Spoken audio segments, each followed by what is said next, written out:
Today on Family Matters. The main problem in my family at the moment is Harvey's behaviour. Harvey's behaviour is affecting not only the other kids but the whole family as well. He gets up in the middle of the night, left himself out the house. The point of this happening meant that the pair of you were taking shifts, right? Yeah. Sleeping, it made you very scared. He screams and he shouts because that's the way of communicating, give me what I want. Yeah. I want to talk about his social skills, friends, play dates, because that's what I'm feeling.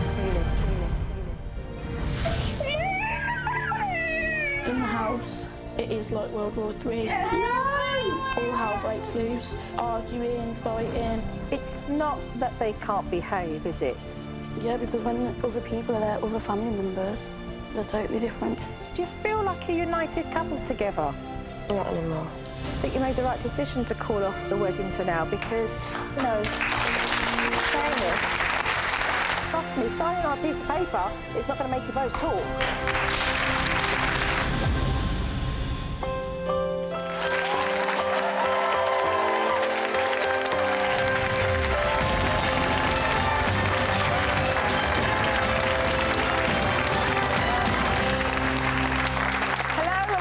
Show. My first family, Danny and Ashley, contacted the show because they are worried about their 4-year-old son, Harvey's sneaky and adventurous ways. He recently escaped the family house and went missing for several hours. The couple fear that if they don't get a hold on things soon, the stress will really begin to take its toll and have a serious consequence for the whole family. Take a look at this.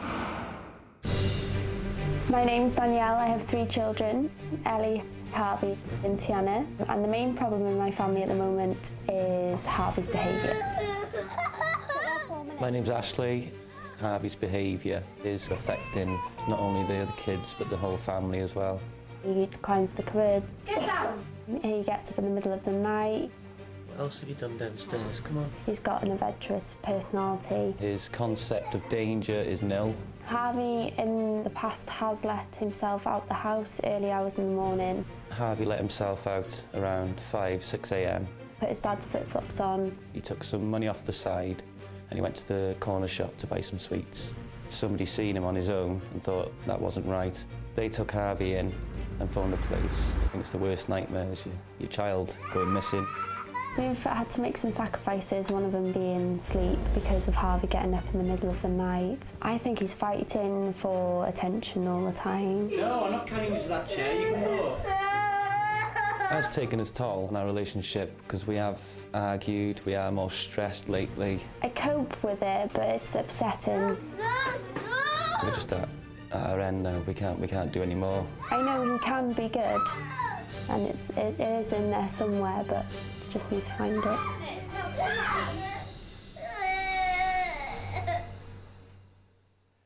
Welcome, the pair of you. Thank you. My obvious question is, how does a 4-year-old get themselves out of the house? I think he's put something in front of the door and climbed up and got out of the house. We had 2 doors, we had to go out the porch as well. So we got out the porch as well. So, How did he do it, though? Was there no safety? I mean, you're not safety-proofing the home and locking it and making sure everything's good? yeah, it was all locked. What it was, because we had the porch door and the outside door as well, what he's done is he's got up in like early hours in the morning again, half six I think it was when he got out, and he's got up onto a stool or something because we had a bolt on the top of the door so we couldn't open the door and get out, and then he's unlocked it and let himself go. So, obviously a smart cookie, knew exactly what to do. What have you done since, so that doesn't happen again?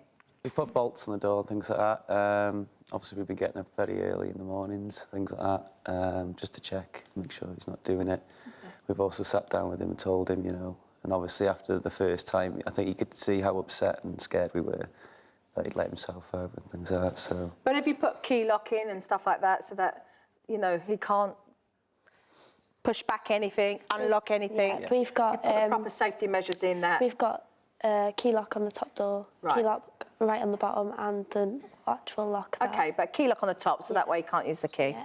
But he did actually, I mean, he took himself out and went off down the street, right? I mean, where did he go? He took himself to the shop. He took some of my money off the side. Went to buy himself some sweets. At 6 o'clock in the morning? Yeah. Took the dog with him. You took the dog with him? It was mini dad. Mini dad down the shop, newspaper, dog in hand. And off he went. He was wearing Ashley's flip-flops as well. Big size 10. My word. Yeah. But scary. Yeah. I mean, let's face it, but Yeah. scary. He told us when we asked him about it, he told us he wanted to go and take some sweets to his cousin, which lived, he had to cross a really busy road to get there though, but they lived just round the corner, but he had to cross a busy road to get there. So he did? He's crossed that road and someone's seen him and phoned the police. Right, okay. So- He's home safe now. Yeah. But it seems like food, you went to get the sweets, food seems to be the premise around Harvey, correct? Yeah. Yes, definitely. So talk to me about that. He's quite sneaky, isn't he? He's very, very sneaky. He's got a little game plan. He's got a really good appetite. He will have sometimes adult-sized meals, and he'll eat it all, but he's just constantly hungry. He's picking. Like before we moved, when we were moving his bed, we found crisp packets, biscuits, orange peels, just from when he was getting up in the middle of the night and going downstairs into the kitchen, you know, and getting stuff. And is he very active? Yeah, doesn't stop. So his metabolism's really high? Yeah. And you've been told that? I mean, when you've gone to clinic checks and stuff, you know, when he was little, was he... They've always just said he's just a healthy child, and Yeah. we've took him for hearing tests, eye tests, the whole lot. Yeah. Just to try and eliminate everything, you know, but he's perfect like that. Yeah. So he's got a big appetite. Yeah. And does he, you know, do you find that he'll binge for the food at a certain time? No, it's just all day, throughout the day. So he just wants to eat all the time? Yeah, he's Constantly constantly asking for food. Right. But, you know, he's not overweight. He's No. got a high metabolism. What kind of foods is he eating so that I can get a sort of... He likes his vegetables. You know, we're always, not always, but they will have like hot dogs or something like that, or you know, like a microwave meal now and again. But we'll cook them like homemade meals. So he eats all the homemade meals, Yeah. but then he likes to, you know, binge out on his snacks and crisps, Yeah, like you said, and crisps, biscuits and all that kind of stuff. Constantly eating fruit, bananas, apples. He's always wanting fruit all the time. Right. Yeah, so... And I noticed that you had the infamous naughty chair there. What do you use that for? If we usually give him a chance first, and then obviously we'll tell him once, and if he doesn't listen straight away, then we'll put him on the naughty chair. Yeah, for what behaviour, though? Like I see that he's obviously crying there because you're putting him on the chair, but what does he do that you feel is misbehaving? At that point, when we put him on the naughty chair, he wasn't, you know, he was messing about with his food. He was saying that his food was too spicy.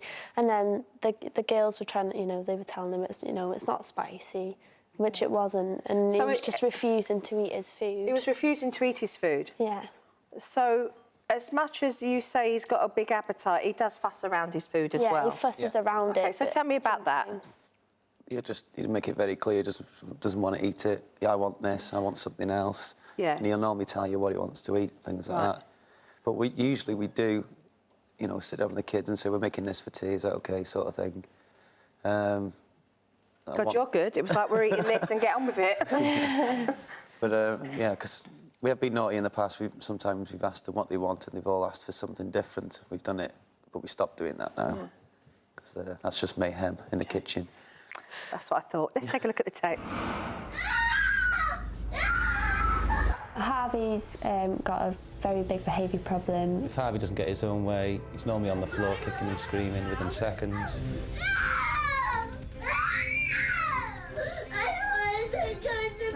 Coming down in the night.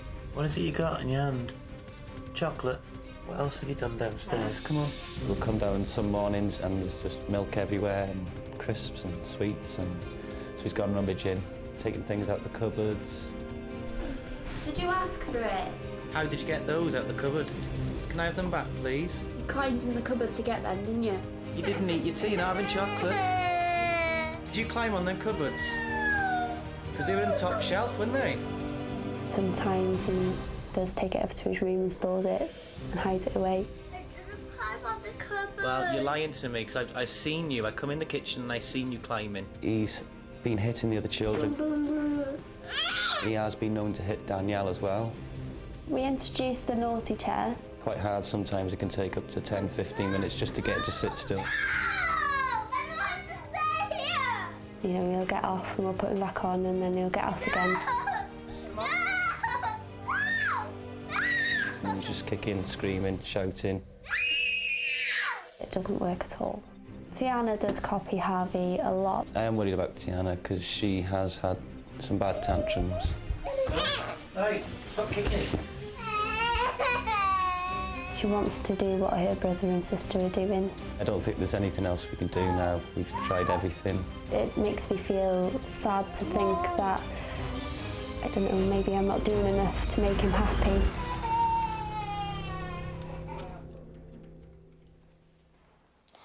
So now I've seen this, I want to talk about his social skills, friends, play dates, because that's what I'm feeling. Can we touch on that? Because I'm feeling we need to talk about that. He's got friends in school. Yeah, he does, you know, he goes out.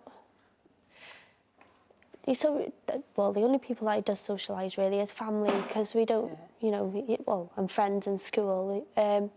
Because the last house that we lived at, there was no children on our street. But this house that we moved into now, he went and played into the next door's garden. I mentioned that and you got really emotional. You felt like you were feeling sorry for him, like you... Talk to me about that, because it's good for me to understand. I think it's because we've moved a lot around in the past, isn't it? Yeah. House to house. Yeah. We've always looked for somewhere where we could settle, nice big garden, things for the kids. I think because we've moved a lot, we haven't actually stayed anywhere long enough where he can make friends. Still to come on Family Matters. He screams and he shouts because that's the way of communicating, give me what I want. Let's be honest about that then, OK? Because the truth of the matter is I can see it. I can see it. That you being honest about that allows me to really help you. He's wanting to talk, he's wanting to communicate, he's wanting to engage in conversation. Is that something that you're very conscious of, that you feel doesn't happen a lot as much as it should? We do have conversations with him. Sometimes you can't stop him from talking. He's just yabbers on all, you know, for about half an hour. And he'll go on about silly stuff and, you know, but he does have conversations, but like when he's shouting at us and screaming at us, we'll just tend to ignore him, sort of thing. And when he's shouting and when he's screaming, is it because he wants something? Yeah, usually. All right, OK. So if he wants something, he screams and he shouts because that's the way of communicating, give me what I want. Yeah. So how do you respond to that? Well, I'll say to him, you know, I'm not going to listen to you until you stop shouting. Yeah. And he'll keep going. And he'll keep going. Going and going, and it gets louder. Yeah, and then he doesn't get what he wants, sort of thing, and it's over, you know. Are there times when he has got what he's want, because you're like, oh my God, he won't stop? Yeah. Right, OK. Let's be honest about that then, OK? Because the truth of the matter is I can see it. I can see it. that, you know, you being honest about that allows me to really help you. You know, otherwise I can't get to the bottom of it. And that's a lot of the issues that I see here, is that as much as when he's not dazed by something he wants and desires, I'm sure he's happy to join in because he is curious and he wants to know how things work and what's going on. He will very rarely sit down and do something that he likes doing. He likes colouring and reading and stuff like that, and you know, if one of his favourite films are on the telly, he'll sit there and watch it for about 10-15 minutes, and then that's it. Then he'll be wanting to get up and run around and do things that he shouldn't be doing. Right. Well, here's what he needs. He does need both of you, one of you, whenever that is at the time, to be able to be consistent with teaching him how to be focused, with how to concentrate on particular games and early learning skills. You know, he does need you to be able to concentrate on those flashcards and those memory snap boards, you know, all of those games. He will need to start a game and finish it at the end. You know, to be able to enjoy it. And so in his development, even though his birth age is 4, I see him just slightly under that age because he's not able to sit down and conform. Yeah. You know, he wants to get up and run around. He's distracted by other things, or something will catch his eye here and he'll go off, Yeah. rather than staying engaged in what he's playing with at hand. And the way that you can get him to become more focused and concentrated is to become more focused and literally focusing on that one thing. Yeah. You know, we learn more focus when we are staring at that one thing. Yeah. So what you have around you needs to be less of, so that he can zoom in and focus on that particular game or early learning educational toy that he's playing with. Yeah. So I would encourage that. When he goes off, what's going to be important is you selling him back down to do that, which means that the quiet person you are has to become a little bit more animated. Yeah. You have to be a little bit more pantomime, a little bit more salesperson. Yeah. Because if you find it exciting, then he'll find it exciting. Yeah. If you can be very animated and say, look, the game that we're going to play, come on, come back, we're having fun. Means you've got to come out your box a little bit and entice him back that way. Yeah. Because if you're very quiet and you're explaining the rules and you're very mundane with how you're playing and there's no level of inflection in your voice, no body language that shows that excitement, you know, like you might get squeeze, yeah, you got the dice, you won that. Yeah. You know, if there isn't any of that going on, then he'll lose interest Yeah. in something else that's attracting him. Yeah. If you can be consistent with that, what you will develop is really teaching him to be more focused and concentrated. And actually, in the same process, he'll learn how to enjoy by playing with other people. So being consistent with that will help him, you know, will help him. And also, you know, his development, his brain development and being able to, you know, absorb that and understand and then be able to continue. I do want to talk about what you feel you can do with respects to his social skills. You know, what are you doing now that you're in a place that you're happy with? Yeah. You know, what are you doing with respects to meeting other mums, you know, when you're dropping Harvey off at school? Are there any other, you know, children that might be your daughter's age? Anybody that you feel that you've seen maybe a couple of times where it's got to the point where you're like, hi, you know, because it's the same person? At school, I don't really speak to any of the mums. I just go and pick the children up and then just go home. But like I said, was it last week, we met the next door neighbours. They've got grandchildren that come like once a week. And then they came on Saturday and we let them go round and they come round to our house and played with them. Yeah. So can you organise a play date? You know, I'm thinking like, you know, can you organise a play date where, you know, maybe another little one is dropped off at your home and you get to know the mums there. Yeah. I mean, you don't know anyone yet, but 9 out of 10, it means you kind of got to put yourself just a little bit out there, you know? Yeah. No one's saying that you've got to go out for a big meal with them and get to know them as friends. You know, sometimes you know, you have these play dates with other mothers, with the kids, because you connect through the kids. Yeah. You know, and sometimes you may find 1 or 2 of those parents who actually become friends. Yeah. Yeah. You know, and you actually get to know them on another level. But most people know that, those play dates that happen are about the interaction and the engagement for the child, because the importance of the child being able to be around their own peers and to be able to learn from them, to socialise, learn those socialisation skills. Yeah. And to share and to enjoy the experience, you know, is part of their development. Yeah. So I would encourage you to do that at the school. Is that something you feel you could do? Could just step over that hurdle and make an effort? if I could make myself like... Yeah, I think even... I get myself worked up. Worked up? Like, get myself ready. It's just, if when you're dropping off, Harvey, it's just the same people that you might see. I mean, it might even be a nanny. You know, it doesn't necessarily have to be, you know, another mother. It could, it could be a father that's dropping off, the children, or a grandparent. There's so many grandparents are co-carers now. Yeah. You know, it's just the consistency, and you say hi. And I feel like I want to say the same to you as I would to Harvey. Yeah. That you just want the one-on-one. Just start off with one person that you just break a smile to, and hi, you know, again, hello. Yeah. You know, I was just wondering, do the kids want to get together? And just doing one person will make a huge difference, not just to yourself. Yeah. Because, you know, you need that as well. That's healthy for you, but also for Harvey, because now you can start to teach him. Yeah. And he can start to enjoy and learn those, you know, those social skills, which would really help. You know? Let's go to the tape. Harvey's behaviour has affected like the family relationship mainly because we can't go out as a family just in case he kicks off and misbehaves. The main thing I'm concerned about is Harvey's welfare. I don't think he understands what he's doing and, you know, that he's putting himself at risk. I do get tired a lot and feel quite stressed sometimes because of Harvey getting up in the middle of the night. Ashley works full time and Harvey getting up in the middle of the night is breaking his sleep. Ashley lets them get away with most things when he's working. We disagree when he's tired because he doesn't want the stress of things. Sometimes we have a bit of a dispute. It's just trying to get the right discipline for Harvey, I think. It's worrying because I don't want Tiana to follow in Harvey's footsteps because I don't want that to happen. I want us all to be a proper family unit again.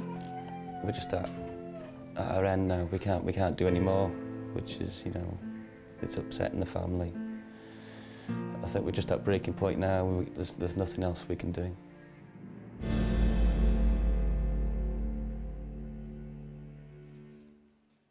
See the big Dalmatian there. Is he a well-trained dog? Yeah. No yapping a lot? Nope. Barking a lot, which is good. Is there a lot of music that goes on in the house or, you know, a lot of stimuli that way? TV, radio on, any of that? Television. Television, yeah. Television. Yeah. Okay. So more games, more fun, more games Yeah. that teach him how to start and stop. You know, matching up his images with his sounds. You know, more games, more early learning games. Yeah, yeah. You know, that will end up, you know, helping his auditorial skills. You know, learning when to regulate, to start, to stop in those games, playing, putting that music on. Yeah. But when you want him to focus on one particular puzzle, perhaps, everything else is better that it's quiet. Yeah. I feel that he can be very sensitive to noise. Yeah. Yeah. Harvey's very... He will play games. He's very good at doing, like, jigsaws and stuff like that. He'll sit down and he will do a jigsaw and finish it. But then as soon as he's done that, he's, like, off again and he's bouncing around and... Which is fine. Yeah. Which is fine, because we want him to start and finish. Yeah. You know, if you were telling me that he started and didn't want to finish the puzzle, then we'd be talking about re-engaging. But there's a difference between the early learning games that will provide that brain development and problem solving and really educate him to the toys and the games that are entertainment. Yeah. You know, that become just fun and where he can dress up and mime and, you know, use his imagination or be creative with the arts and crafts that he does. So the consistency in that would be incredibly important. The food, I feel that you need to... I mean, all kids go through a growth spurt, you know, and you'll know when he's going through that moment. But for you, it must seem like he's on a continuous growth spurt, which is not true. You know, kids don't go on a... No. You know, they go through peaks. Yeah. You know, so I've got to look at the fact that he's using the food as a means of being able to get what he wants when he's being fussy over the food that he wants to eat. You shouldn't be giving him the adult portion sizes, period. No. You know, I think you should be giving him what he's... No, we don't give it all the time, but he'll ask for more, so it's like... So I wouldn't do that. No. I mean, what I would like to see is you regulate his meal times so that he is able to have his snacks, that he is able to have his breakfast, lunch and meals, but that in between that you give him those couple of snacks, you know, that are dense with regards to foods. You know, like grapes are very dense in the fact of how they feel, you know. So looking at the types of foods that you're giving him and the foods that will have long release as he's got, you know, high and his metabolism is really high, I think will allow you to be able to regulate those meal times so that you're not feeling like you have to give him more. Because he actually doesn't have to eat more. No. You know, he doesn't have to eat more. But you know, kids will eat more. Yeah. You know, if it's something that they want because they feel that you're just going to provide it for them. Yeah. You know, at the same respects, when children don't want any more, you know, they can say they've had enough. But you've got to know whether that's the truth or not, because some kids will tell you they've had enough, and then you say, oh, do you want a bowl of ice cream? They're like, yes. You know, so, I mean, you know, they won't eat their proper portion, appropriate portion size. So weigh that up and understand that. I mean, you can see him, love him, look, your family all there. So look at the types of food that you're giving him that hold that density. Look at regulating the free meals that he has consistently. Look at the snacks that you give him in between. I also would make sure, I mean, again, it's about regulating. When he knows that all the crisps and biscuits and whatever it is, I mean, I'd put them all in a big plastic tub, you know, and lock them down, and I'd give him his own jar. Yeah. You know, I've done it before. I give kids their own jars so that they learn how to regulate themselves, you know, with respects to when they can have their stuff and different times. And you can put that up. Yeah. You know, you can take pictures of jars and put it up and put times with it. You know, and you can say to him, you know, when the big hand's on the free and, you know, the little hand, you know, you can actually do that with him so he can actually go into his own jar. So you can say to him, this is the adult box, but this is your own box. And he can decorate his own little jar, as can the rest of the kids, so that he can get to choose what he wants in his own jar, because you're both choosing what he's going to have when you're doing those meal times. Again, choice he can have with his snack times, so that he feels that he's got some kind of choice with respects to the foods that he is eating when it comes to snacks. Yeah. But obviously, you know, the meal times are important. Yeah. So let's bullet point what we're going to do. Put all your snacks in a big box and put them up, okay, so they can't get into those. Give the kids snack jars that they can decorate that is their own food, that they get to choose at their snack times. Be conscious of the food that you are going to give the children for snack. You know, dairy stuff in the fridge. You can put on a piece of paper and put it in the jar, and then he can choose to have it if he wants to. Don't give him food if he refuses the food at the table, but make him sit at the table until everybody's finished, so then he can make a decision about being in control of when he eats his food and when he doesn't. Make sure you use your words when he's communicating what he wants, and have him use his words until, otherwise he doesn't get anything, because he's learning to communicate when he wants something through screaming and crying. Do not put him on the naughty chair unless he has broke house rules. Yeah. Okay? Take that little step, that little hurdle, that little hey, smile, do one-on-one play dates, and then teach him to play games and follow the rules so that when he starts, he finishes and he can enjoy the experience. Yeah. And do that with the rest of the siblings too, so that he can enjoy that. Yeah. You on board? Yeah.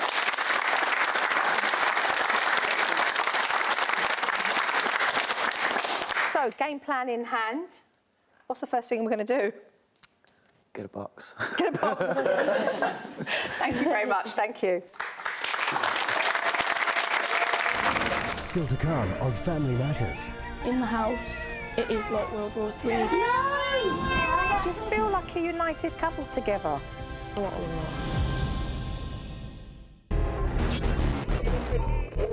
What's going on here? What's going on between the pair of you? Don't know how much more I can take. Do you know what to do? Do you know what she needs? There is a young, innocent child who is caught in the middle of all of this. And I've got to the point with him now that I don't go anywhere.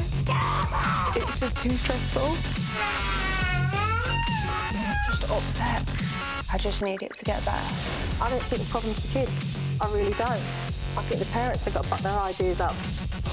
It's good you're here today, because today you don't have to run anymore.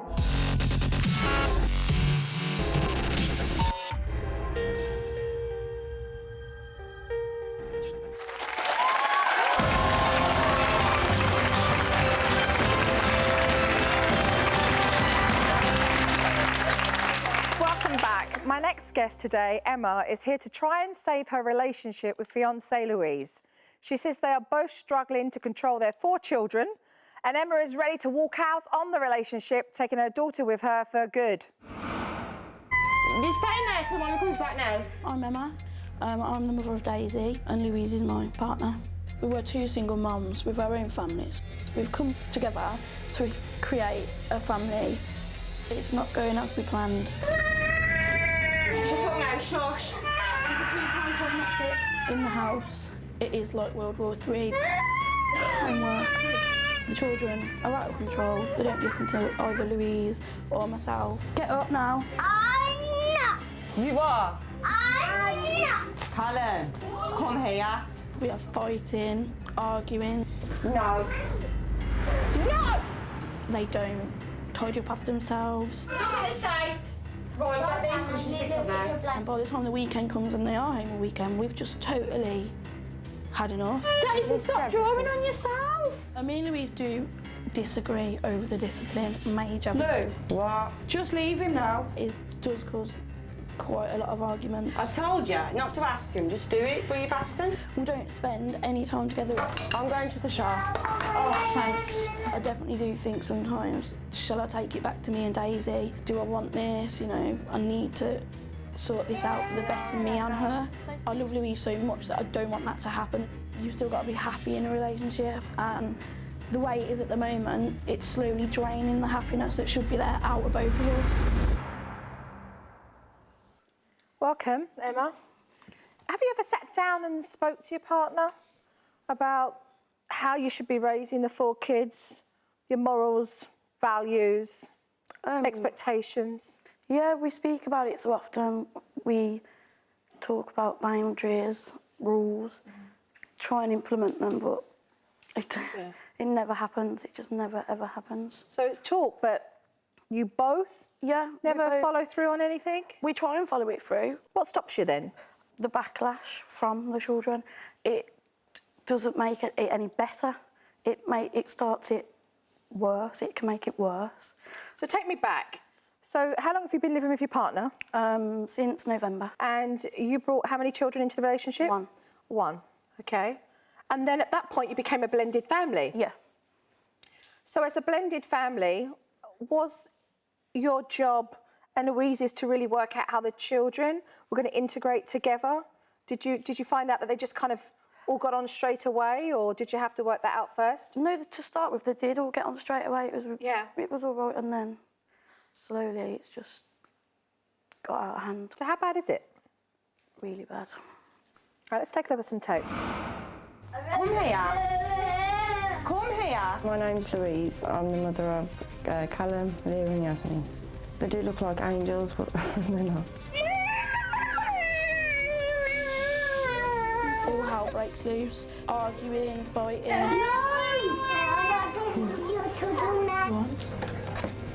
No! They won't just play with themselves, so it's constantly Mum, Mum, Mum. Mummy's going to the shop. Callum is violent. Jasmine, no, sit down now. He'll swear. He'll backchat. Right, go and get back in the bath. Listen to me. Listen, please. He's also hit me in the ribs. I did cry and cry and cry that night. He said nobody cares about you anyway. I thought it was for attention that he was doing it, but it's not, because he gets the most attention. No, why not? If she doesn't agree with something that I've done, she'll go in a mood. She won't talk to me. So here you go, she's going to start again now. I'm only going to the front door. You can get milk and squash. All right, you can go then. I try and tell her, you shouldn't be doing that, you shouldn't let him do that, you shouldn't let her do that. So we then have arguments. It's mainly about the boundaries and the rules. When you just do it, they don't eat anything Well, then. that's tough. Let's start. Me and Emma have different rules. I told her yesterday she couldn't go out today. That's why she's asked you today, and you said yeah. Are you listening? Yeah. Emma doesn't like to say things to Callum and Leah because, as she says, it's not my responsibility. As not their actual mother, I find it hard to tell them that because I feel like they'll say what they want to me. We're just out of ideas, to be honest. We don't know what to do next.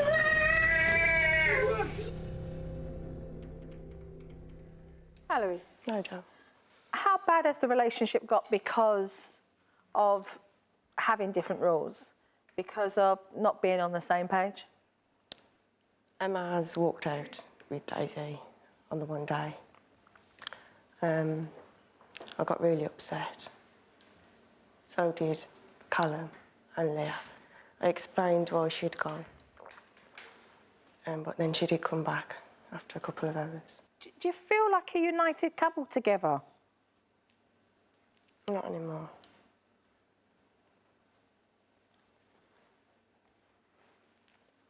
So you walk out, you take your little one with you, you take your bags, or you just go and take a break? Take a break. Right. But you leave Louise feeling like you've really walked out?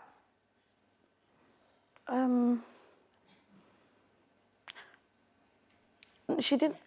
When she said I walked out, we were going to a party, so I just went without her.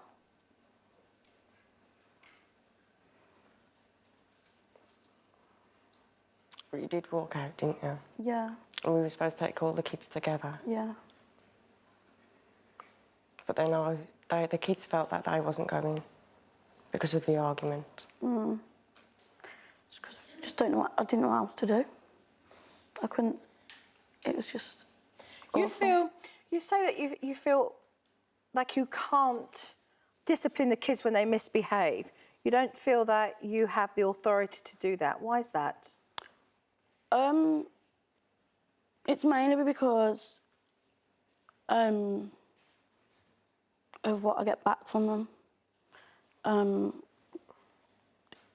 They make me feel like I shouldn't do it because they look at me to say, you can't tell me to do that. What are things under their breath, and basically they don't listen. I had the chance to meet Callum and Leah before the show. Take a look at the videotape. Hi. How are you? Okay. Good to meet you. I'm Jojo. Hi. Hi. Hi. What's your names? Callum. And Leah.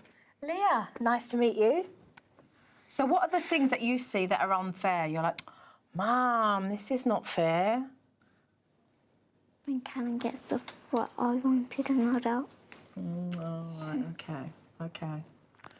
So do you think that Mum and Emma are here to get my help because they're struggling with the younger ones, or with you, the older ones? Or do you think they're just coming to get help for the family? What do you think they're here for? Help for all of us. For all of us, okay. So is there anything that Mum needs to learn that I could teach her, do you think? Be fair with all of us. Sorry? Be fair with all of us. Okay, be fair. That's a very valid answer. Yeah. Do you find sometimes she's not? Yeah, sometimes. Right. All right, well, I'll go and talk to the adults then and help them with the younger ones too. See you later. Bye. Bye. Bye.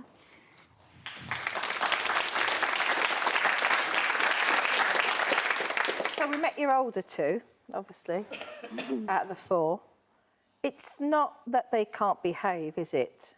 Yeah, because when other people are there, other family members, they're totally different. So what does that really mean? They know they can do it to me and Emma. Why? Because we let them. So why would you do that? No, why would you both do that?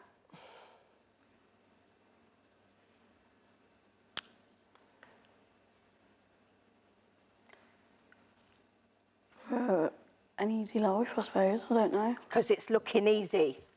Because it's looking really easy. Still to come on Family Matters. I think you made the right decision to call off the wedding for now because, you know, in fairness, trust me, signing on a piece of paper is not going to make you both talk.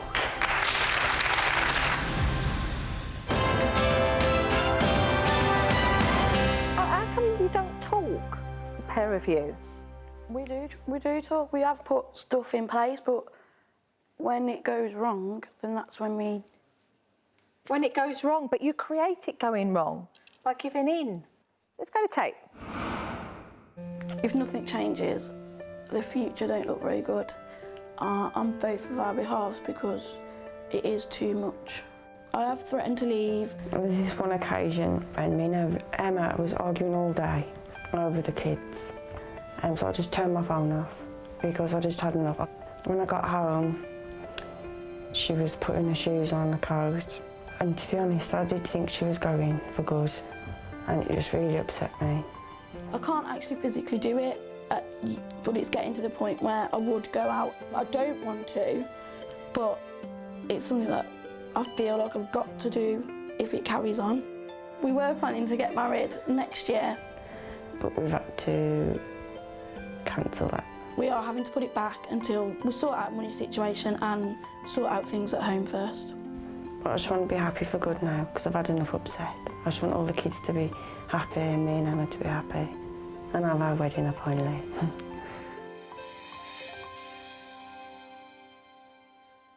I have to say, I think you made the right decision.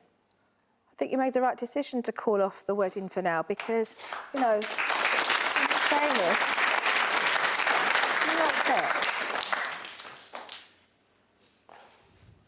Talk to us, Louise. Talk. It just upset me that what Emma was saying. Tell her what's upsetting you. Oh, God. But you should talk to the kids as well, Em. Okay? Yeah. What do you mean by that? That she should talk to the kids?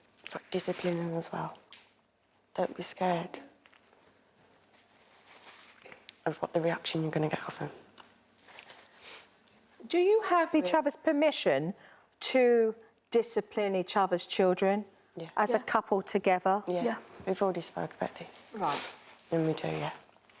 So what do you have to tell Emma today?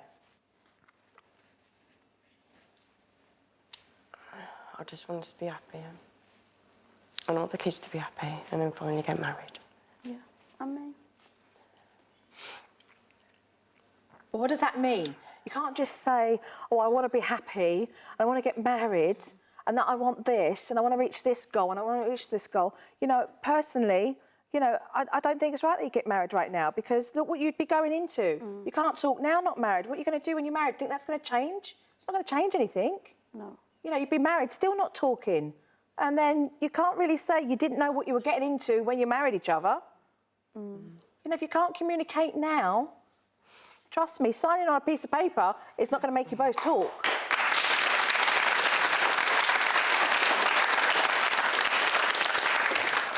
What do we do today when we leave here? What's the first step of things that you can agree on today here? I don't think they should have money nearly every day for the shop. There's no need. That, you know, that annoys me really bad. I know, yeah. Okay. Because they don't need to go to a shop and buy a bottle of pop and pop in the house. Okay. That, I just don't. Okay, it's not okay. Okay, it's not okay. So, respond to that. They can just have a £5 pocket money each week then? Yeah. Yeah. You agree with that? Yeah. Sorry, was it just that quick? Really? Quickly, while I've got you both here. But then, on the other hand, they should only have it if they do stuff for it because they don't do nothing. So what are we really saying? If they get pocket money every week, they get pocket money. But what should they be doing with respects to the home? Because that's really what you're talking about. Chores. I don't know. We'll write a list. We'll write a list, yeah, which we tried before, but it didn't work. What do you mean it didn't work? You write the chores, they do the chores. They don't do the chores, they miss out on the privileges. From what I gather, financially, everything's fine for them when they're going off to their little sports clubs and their drama clubs and their ballet and their whatever they're doing. So you have the privilege to go to those, then recognise that as part of the family, you'll have a few little chores to do as well. Yeah. And then their own respect with regards to making their own beds and, you know, taking the rubbish out from their rooms and stuff like that and setting the table. The stuff they should be doing. Yeah. Another issue is bedtime. So what's the biggest problem with bedtime? Not going to bed, not going to sleep. Go upstairs, brush the teeth, have a wash, get into bed. Yes. They'll just keep coming back down, back down, back down. Floating upstairs, slamming around. Right, they wake the little ones up sometimes. All right. OK, so you don't know what to do with that, so I'll give you the answer to that one, OK, because that's about technique. You set up the bedtime routine, OK, you put the kids both to bed. They need your time, OK? So spend a little bit of time with them before they go to bed. They like that. It means that they've said goodnight to you both. The children need to feel that security and to feel safe when they go off to sleep. When they come down, okay, you will say to them, it's bedtime, go back up. Okay, when they go back up and do as they're told with the firm voice and they come back down again, you will tell them that if they come back down again and don't respect that it's nighttime and time for them to go to bed, they will lose the privilege the next day of being able to go out or do what they want to do. And you need to hold this tone, this firm tone right now that you're hearing, and stick to it tomorrow. Let them know that's it, that's enough. Okay? Yeah. Enough is enough. All right? So that includes the two of them when they're fighting. You bring them together and you say, you and you, enough, it's bedtime. Can we move on and do this at home? Yes. Yes. Thank you. Thanks for watching Nurture. Make sure you subscribe for more modern parenting.